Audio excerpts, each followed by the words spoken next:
tudo bem? Hoje iremos tratar de um assunto muito importante para todas as pessoas, principalmente no momento em que estamos sofrendo uma pandemia e as pessoas passaram por necessidade e por imposição até da situação a se retrair, a ficar em casa, a manter um distanciamento, a fazer um isolamento para que as pessoas pudessem se proteger, até porque a doença não tem uma vacina ainda, né? Está se procurando acelerar as pesquisas, né? E muito provavelmente no próximo ano de 2021 nós já tenhamos a vacina pronta para ser aplicada.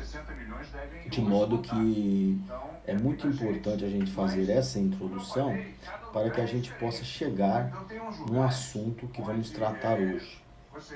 O assunto que vamos tratar hoje é como cuidar da mente durante uma pandemia. A chegada de uma pandemia, ela muda rapidamente a rotina da população de um país, de um estado ou de uma região, né? Medidas são adotadas principalmente quando não possuem remédios ou vacinas. Fechamento de fronteiras, cancelamento de aulas, suspensão de atividades, fechamento de shoppings, comércios, distanciamento de 1,5 metro entre as pessoas, o isolamento social e, por fim, a quarentena. Diante desse quadro e das medidas que são anunciadas pelo poder público para frear a rapidez da contaminação pelo novo vírus, é natural que a população se sinta assustada e estressada.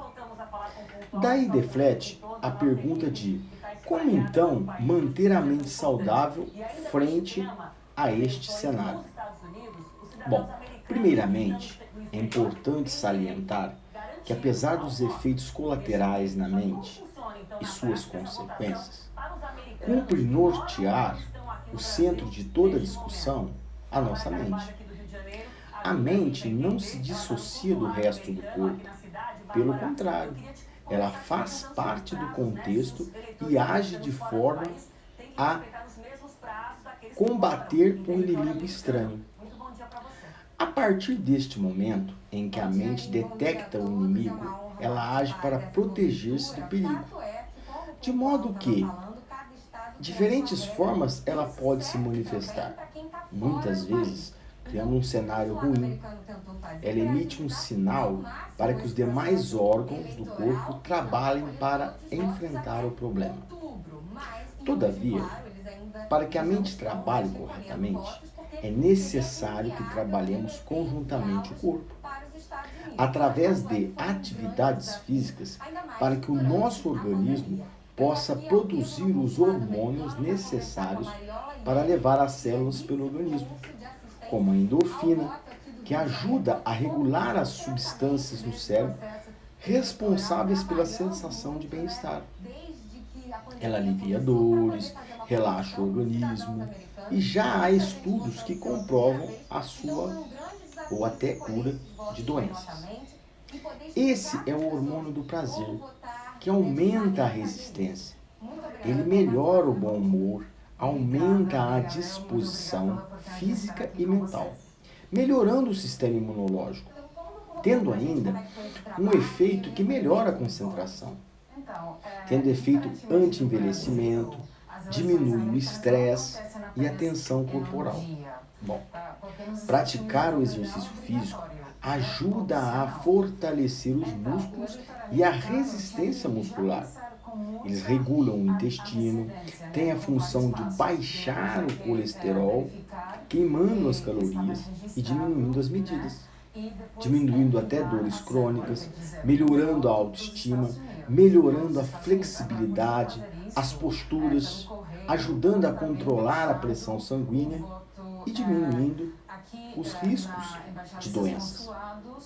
Bom, além da endorfina, pesquisas demonstram que outros hormônios são liberados e só fazem bem ao organismo durante uma atividade física. Por exemplo, a insulina glucagon, o GH, o hormônio do crescimento, a leptina, a grelina, entendeu? O mais importante é que a atividade física seja praticada em qualquer fase da vida, desde que acompanhada por um profissional da área, né?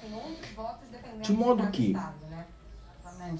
nós vamos entrar agora num assunto que é importantíssimo. Bom, como é que eu mantenho a minha mente saudável? Primeiro, o medo, que muitas vezes, e na maioria das vezes, é encarado como uma emoção perigosa, ele serve para proteger o ser humano dos perigos.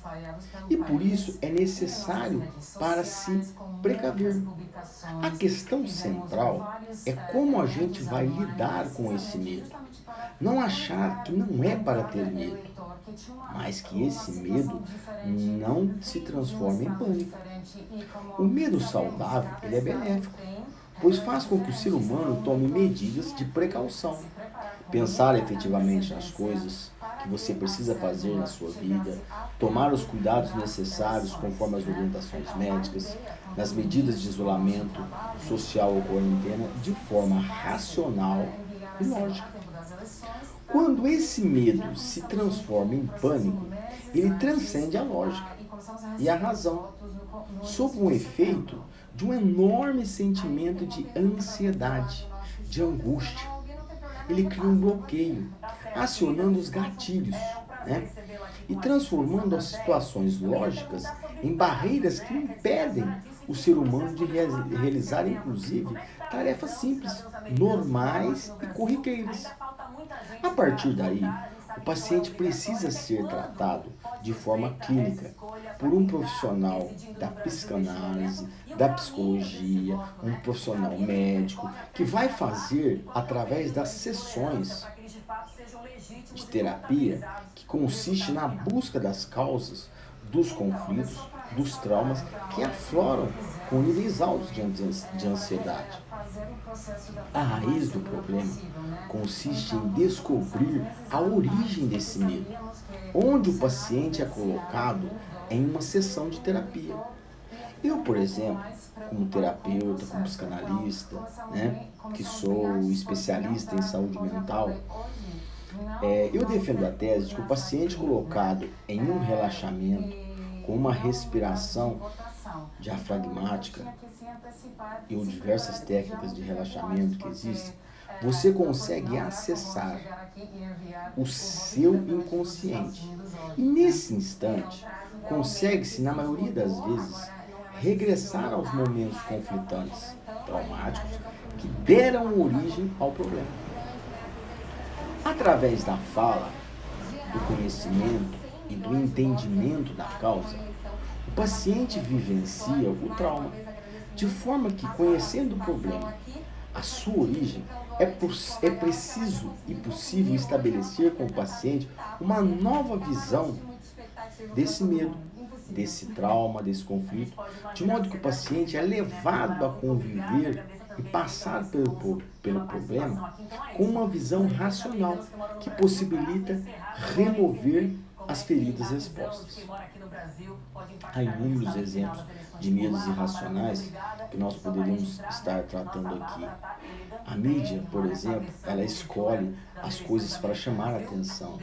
E as coisas que mais chamam a atenção do cérebro são justamente as que mais assustam.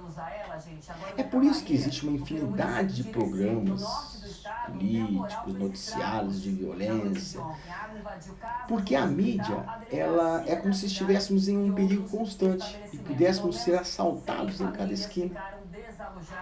Esse medo, ele nunca foi tão forte.